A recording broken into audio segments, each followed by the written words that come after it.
Welcome to Chillin' 101. We hope this video helps. You start by preparing a helper column so you can safely remove blank rows. Select the data range including any header, then in the first helper cell enter a blank test formula such as equals trim, A2 equals, or equals A2 equals, to catch empty cells. Once entered, copy that formula down the full dataset so every row reports true for blank and false otherwise. Make sure to keep the original data intact. Convert the helper column to values if you plan to sort or filter next. Now you filter to isolate the blank rows identified by your helper column. Apply Auto Filter to the helper column and select True so only flagged rows remain visible. Once filtered, visually confirm that key columns are empty, not just containing spaces, because trim or exact checks can differ.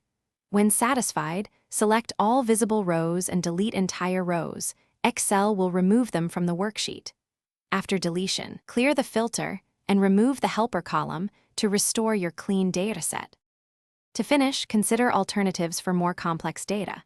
Use equals counta, B2, D2, equals 0 to detect rows blank across multiple columns, or equals len, trim, A2, equals 0 for spaces.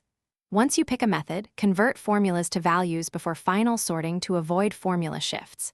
If removal fails, troubleshoot by checking for non-breaking spaces, hidden formulas returning, or cells formatted as text. If problems persist, reevaluate the helper logic on a